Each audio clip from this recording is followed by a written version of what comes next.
En esta novena parte de Gog y Magog vamos a centrarnos aún en ese comentario que nos tiene que terminar de clarificar algo sobre el milenio. Una vez visto esto, nos daremos cuenta de la importancia de Gog y Magog en esos tiempos, sí, en los finales de los finales, por decir algo a nivel de la humanidad hoy aquí en la Tierra. Pero después ya vamos a hacer un cambio, volveremos, cómo no, a Gog y Magog, pero de otra época. ¿Puede ser Gog y Magog de dos épocas distintas? ¿De tres? Bueno, ya lo veremos. Pero hoy vamos a terminar con lo que verdaderamente es necesario para no tener desengaños en cuestiones religiosas, doctrinales, que son básicas para comprender el contexto de todo lo que venimos presentando, pero sobre todo para prepararnos para el retorno de Cristo, porque lo de hoy tiene mucho que ver con ello. Y si somos engañados, se nos acabó. Vamos a empezar.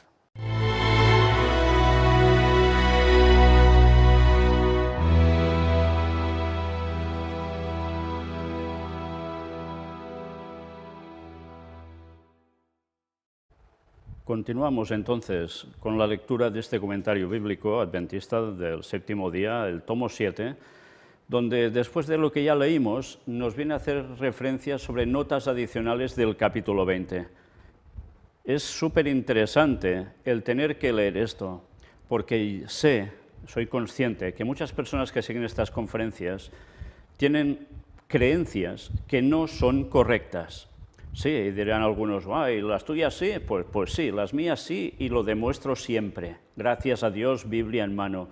Y ahora, para terminar de clarificar lo que es el milenio, lo que va a acontecer durante ese tiempo y antes, es necesario, para seguir hablando de Gog y Magog y clarificarlo todo, que estos conceptos también queden sumamente claros. Y vamos a ver qué explicación tan excelente se da aquí, que podéis comprobar Biblia en mano mientras yo mismo voy leyendo con los textos que cito, que muestro y que evidentemente podéis detener toda la conferencia en cada momento para comprobar si eso es así o no, Biblia en mano. Vamos pues a leer la nota 1, que dice: en Apocalipsis 25 hay un problema textual. La oración, pero los otros muertos no volvieron a vivir hasta que se cumplieron 1000 años, no se encuentra en algunos manuscritos. Esto ha dado origen a cierta duda en cuanto a que sea genuina.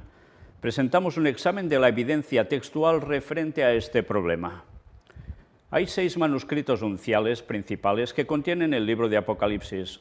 1, los papiros de Chester Beatty del siglo III, llamados P47, el testimonio antiguo más importante del libro, y unos pocos fragmentos de papiros. 2, el sinaítico, cuyo símbolo es, ya veis esta letra hebrea, Aleph, que es el 1, del siglo IV. 3, el alejandrino, cuyo símbolo es A mayúscula, del siglo V. 4, el palimpsesto de Efraín, cuyo símbolo es C, del siglo V. 5, el porfiriano, cuyo símbolo es P, del siglo IX o X. Y 6, un manuscrito del Vaticano, cuyo símbolo a veces es B, pero que debe distinguirse del Códice Vaticano del siglo IV, cuyo símbolo es siempre B. Se ha perdido el libro del Apocalipsis del Códice Vaticano, de manera que la deficiencia ha sido suplida con un manuscrito del siglo VIII designado Vaticano, GR 2066, 046 o A 1070. Además de estos documentos unciales, hay muchos manuscritos cursivos de fecha comparativamente tardía. Debe notarse que estos antiguos manuscritos no son todos completos. Algunas de las hojas faltan del todo y otras han sido mutiladas. A veces les faltan secciones enteras. Por ejemplo, como se acaba de notar, se ha perdido todo el libro del Apocalipsis del Códice Vaticano. Los papiros de Chester Beatty, que contienen el Apocalipsis, solo tienen la parte que va desde el capítulo 9, versículo 10, hasta el capítulo 17, versículo 2, y faltan ciertas líneas de estas hojas. El testimonio de estos importantes manuscritos unciales en lo que respecta al capítulo 20, versículo 5, es, por lo tanto, desconocido. Lo mismo sucede con el testimonio del palimpsesto de Efraín, C, y del porfiriano, P, porque falta todo el capítulo 20 en el C y los primeros 9 versículos del capítulo en el P. Esta sección del Apocalipsis también falta en algunos cursivos. Bien, ya veis que sobre el tema de los manuscritos antiguos hay mucha cosa que hay gente que cree, sí, está todo redactado entero. No siempre es así. A veces faltan porciones y eso pues hay que decirlo.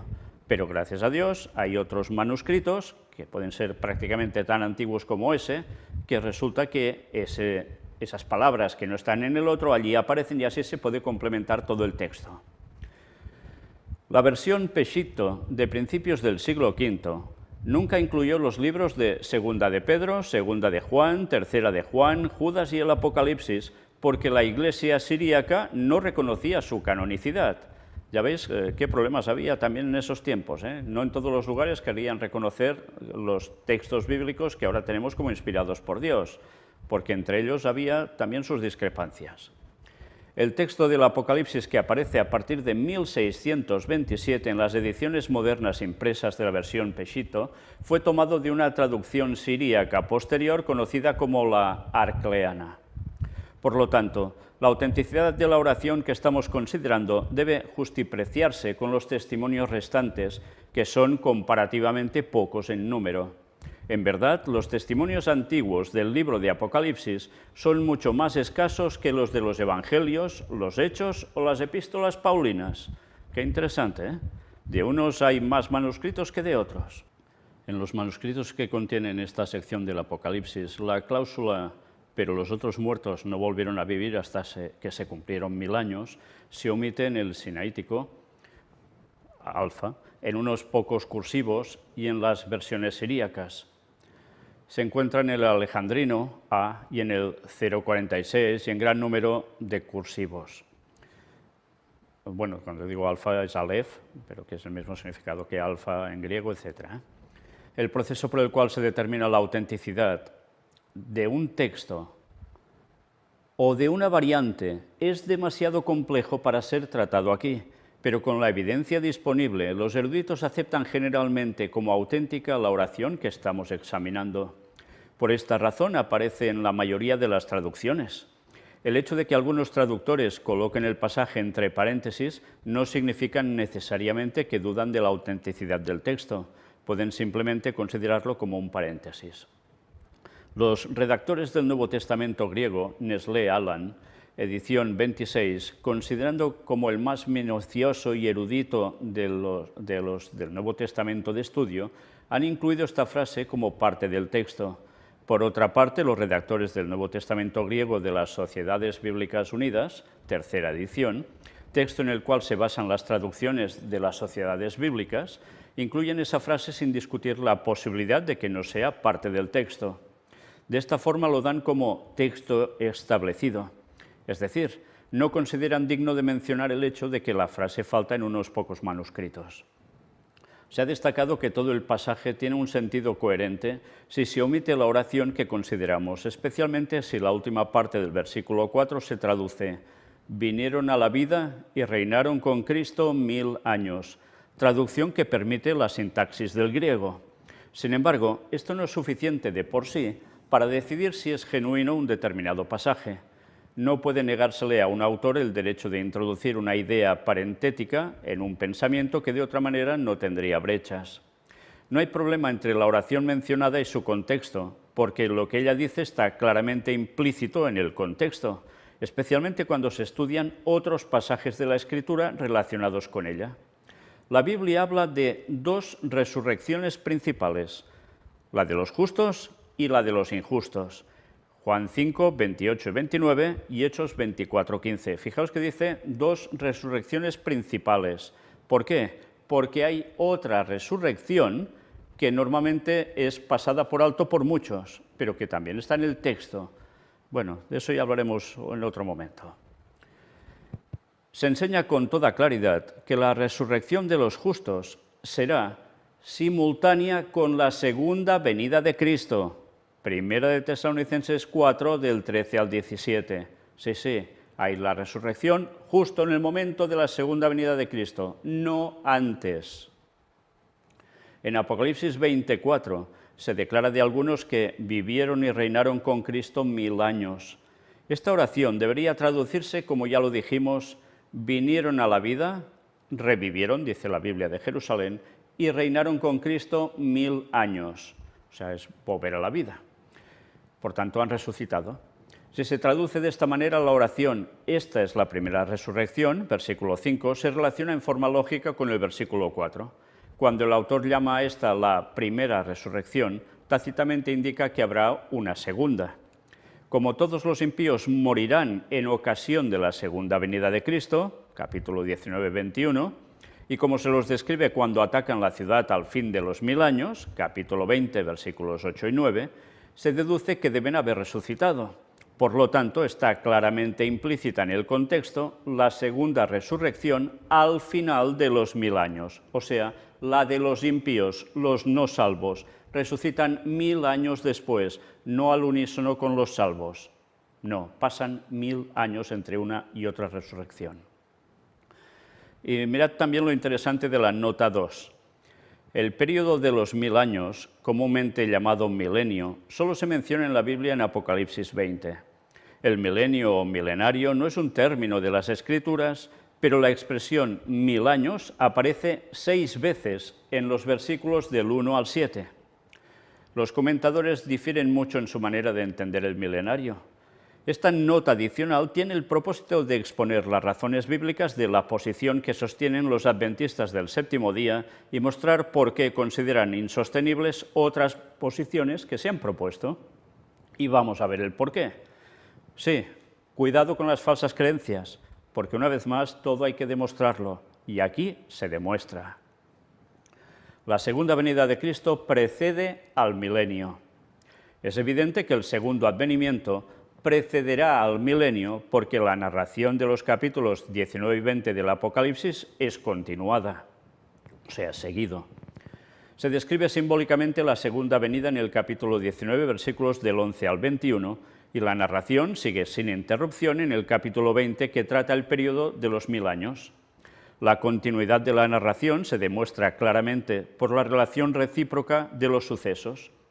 Los 3 grandes poderes que se opondrán a la obra de Cristo y congregarán a los reyes de la tierra para la batalla que se librará inmediatamente antes del advenimiento, se identifican como el dragón, la bestia y el falso profeta, capítulo 16, versículo 13. Según el capítulo 19, versículo 19, cuando la bestia y los reyes de la tierra y sus ejércitos se congreguen para hacer guerra contra Cristo en ocasión de su segunda venida, la bestia y el falso profeta serán apresados y arrojados vivos dentro de un lago de fuego que arde con azufre, versículos 20 y 21. La narración del capítulo 20 presenta la suerte del tercer miembro del trío, el dragón. Será atado y lanzado al abismo donde permanecerá por 1000 años. Ya sabéis que el dragón es Satanás. Cualquier definición o descripción del milenio debe basarse en el esquema de la doctrina del milenario que se expone en los capítulos 19 y 20, porque este es el único pasaje de la Escritura que trata directamente esta doctrina. No hay más, Los enemigos de Cristo son muertos en el segundo advenimiento. Cuando la bestia y el falso profeta sean arrojados en el lago de fuego, Apocalipsis 19, 20, los demás, versículo 21, de sus seguidores serán muertos por la espada de Cristo. Estos son los reyes, capitanes y fuertes, y todos, libres y esclavos, pequeños y grandes, versículo 18. Se menciona a estos mismos grupos en relación con el sexto sello, cuando procurarán esconderse del rostro del Cordero, capítulo 6, versículos del 14 al 17. Es el mismo grupo, Porque los cielos se apartarán como un rollo que es envuelto, y todo monte será movido de su lugar, y también las islas. Es obvio que estos pasajes de las Escrituras se refieren al mismo acontecimiento que despedazará la tierra, la segunda venida de Cristo. ¿Cuántos están comprendidos en la muerte de los demás? Del capítulo 19, versículo 21. Según el capítulo 13, 8, Solo habrá dos clases en la tierra cuando Cristo venga por segunda vez. La adoraron a la bestia todos los moradores de la tierra cuyos nombres no estaban escritos en el libro de la vida. Recordad, la bestia, el papado, que eso ya lo hemos mostrado en las primeras conferencias del gran engaño. Sí, no es ningún invento, allí lo podréis comprobar. Por lo tanto, es evidente que cuando los demás sean muertos con la espada, capítulo 19, versículo 21, no habrá sobrevivientes salvo los que han resistido a la bestia, es decir, a aquellos cuyos nombres están escritos en el libro de la vida, capítulo 13, versículo 8. Antes de mencionar que este grupo entrará en su reinado milenario, capítulo 20, versículo 4, Juan relata cómo el tercer gran enemigo, el dragón, comenzará a recibir su retribución, versículos del 1 al 3. Los muertos justos resucitarán en la segunda venida de Cristo. La Biblia presenta dos resurrecciones, la de los justos y la de los injustos, separadas por un periodo de 1000 años. Ver el comentario nos dice Apocalipsis 21, del 4 al 5. No habrá una resurrección general, pues hay otra de la cual aparentemente no todos participan. Filipenses 3:11, Lucas 14:14 y Lucas 20:35. En otra parte se describe a los justos como los que son de Cristo en su venida. 1 Corintios 15:23, o sea, los que son de Cristo, ¿sí? Los que van a ser salvos en su venida, esos son los que resucitan. Algunos sostienen que Apocalipsis 20:4 solo describe a los mártires cristianos. Sin embargo, una comparación con otros pasajes muestra que todos los justos, incluso los santos del Antiguo Testamento, dice ver comentario de Romanos 4:3 y 1 Corintios 15:18, y los justos vivos, revestidos de inmortalidad en ese momento, es lo que aparece en 1 Corintios 15, del 51 al 54, ascienden para estar con Cristo cuando Él venga por segunda vez. Dice ver el comentario de 1 Tesalonicenses 4, versículos 16 y 17. Sí, resucitan los salvos de todas las épocas y se unen a los 144.000 justos vivos y ascienden en el momento de la segunda venida, que es todo al instante, al cielo. No hay fundamento válido en las Escrituras para separar a los bienaventurados y santos que han resistido la persecución de la bestia de los santos inmortales mencionados en 1 Tesalonicenses 4 y 1 Corintios 15. La unidad del segundo advenimiento. Las diferentes referencias bíblicas al segundo advenimiento se combinan para describir como un solo acontecimiento la venida de Cristo para recoger a sus santos y para destruir a los perseguidores de ellos. Las referencias principales pueden resumirse como sigue. 1. Mateo 24, del 29 al 31. La venida de Cristo será visible sobre las nubes del cielo, después de la tribulación. Jesús enviará a sus ángeles con gran voz de trompeta para juntar a sus escogidos. Sí, esto es lo que hay que tener en cuenta, porque es lo que nos dicen los textos sobre las nubes del cielo y, como no, después de la tribulación. Sí, no antes. No antes. No hay rapto secreto, para que me entendáis. Eso es una falsa enseñanza. Y si Dios quiere, algún día presentaremos todo un tema muy, pero que muy extenso, mostrando y demostrando de dónde procede esa falsa creencia que prácticamente ahora ya cree todo el mundo evangélico, tristemente. Porque antes, en sus inicios, no creían eso, creían esto. Pero bien, sigamos. Bueno, y por cierto, esto es vital saberlo.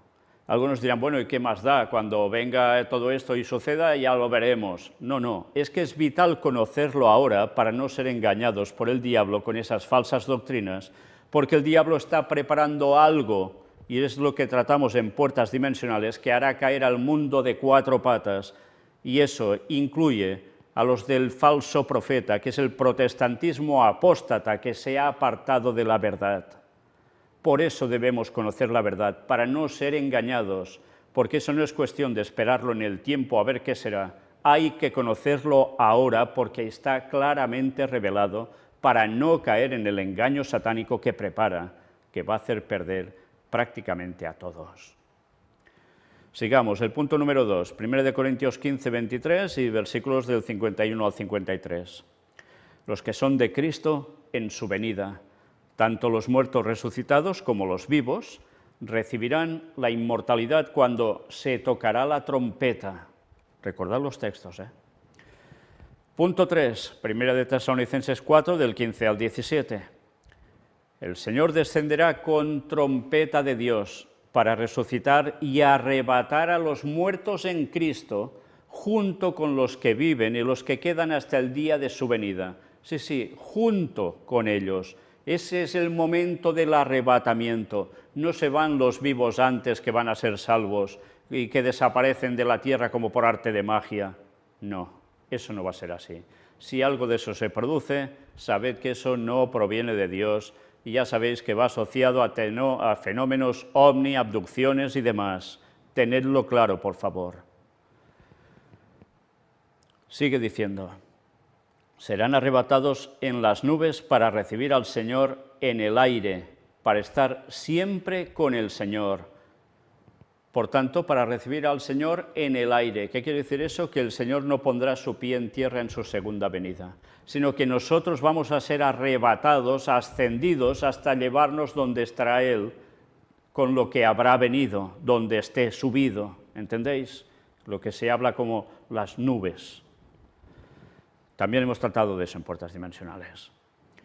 Bien, por tanto, ese es el momento del arrebatamiento. No hay rapto secreto. Punto 4, 2 de Tesalonicenses 1, versículos del 6 al 8. La Iglesia recibirá reposo de la persecución cuando Cristo sea revelado desde el cielo con los ángeles de su poder en llama de fuego para castigar a los que no obedecen el Evangelio. Sí, es cuando son destruidos, en la segunda venida de Cristo, con ese resplandor, esa gloria, ese fuego, los impíos quedan fulminados. Punto 5, 2 de Tesalonicenses 2, versículos del 1 al 3 y 8. La reunión con Él, Cristo, respecto a la cual los tesalonicenses estaban turbados, no vendrá hasta después de la apostasía y la revelación de aquel inicuo, el anticristo, que será destruido con el espíritu de su boca, de Cristo, y el resplandor de su venida.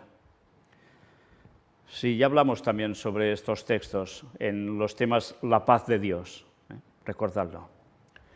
Punto 6, Apocalipsis 1, 7. Su venida será con las nubes y visible para todo ojo, sí, no ojos espirituales, todo ojo, físico, literal, todo el mundo lo verá. Por tanto, eso de que Jesús ya vino espiritualmente y se lo debe ver con los ojos del entendimiento es mentira. Eso es contrario a la palabra de Dios. No os dejéis engañar, ni testigos de Jehová, ni historias. Esto no es cierto. Punto 7, Apocalipsis 14, versículos del 14 al 20. Cuando Cristo venga, recogerá una doble cosecha, los justos y los impíos. Punto 8, Apocalipsis 19, 11 a 20, versículo 6. Cuando Cristo venga, venida en la que aparece simbólicamente como un guerrero que es acompañado por las huestes del cielo, arrojará a la bestia perseguidora y al falso profeta al lago de fuego. Matará al resto de sus enemigos con la espada que sale de su boca. Y un ángel atará a Satanás. Entonces los fieles, los muertos resucitados y los vivos, recibirán su recompensa, reinarán con él 1000 años, con Cristo. Estas referencias de las Escrituras concuerdan en describir el glorioso regreso del Señor como un acontecimiento único y visible. Muestran que este suceso producirá la reunión de los santos inmortales recogidos de la tierra para estar con Él, como es evidente, en las moradas celestiales, en el lugar que Cristo fue a preparar para ellos, Juan 14, del 2 al 3, recordad estas palabras de Jesús. Y 2, la muerte de todos los perseguidores de la última generación, junto con todos los impíos, por la gloria consumidora de la venida de Cristo. Sí, porque al final habrá perseguidores y perseguidos, no habrá más. O sea, los que van a ser salvos por Dios y los que van a perecer, que se dedicarán a perseguir al pueblo de Dios a muerte. Por lo tanto, es evidente que cuando comiencen los 1000 años, solo habrá dos grupos de seres humanos: los que han sido llevados al cielo revestidos de inmortalidad y los que quedaron muertos en la tierra desolada y oscura. Este despoblamiento de la tierra es lo que atará a Satanás. Ver comentario de Apocalipsis 20, versículos 1 y 2. Pues no puede llegar hasta los redimidos, ni tiene poder para engañar a sus súbditos muertos. Por eso está atado. Los engañará de nuevo cuando sean resucitados al terminar los 1000 años, que dice el versículo 5. Bien, creo que eran notas imprescindibles para ser leídas y comentadas brevemente, porque de todo eso hemos tratado en los temas que son directamente estudios bíblicos, en los temas de la segunda venida de Cristo, la segunda venida de Jesús. Allí aparece todo con más detalle, con más textos de los mostrados aquí aún. Y verdaderamente comprobaréis por vosotros mismos que si os dejáis de preconceptos y prejuicios que os hayan inculcado, veréis que Biblia en mano esta es la creencia correcta y no puede haber otra. Porque la verdad es una, y eso debemos tenerlo claro. Por tanto, nosotros dejamos estas clarificaciones aquí, y en el próximo tema ya nos vamos a adentrar de lleno en Gog y Magog, pero no ya, bueno, alguna vez quizás volveremos a citar algo del milenio, pero no, nos vamos a centrar sobre todo en los momentos de nuestro tiempo, antes de la venida de Cristo. Vamos a ver qué decían y qué personas, y luego a pensar toca y a orar para discernir la verdad que Dios reveló en su palabra y que no podemos dejar de lado. Maranata 2031. Qué poco queda ya para que el Señor vuelva. Dios os bendiga.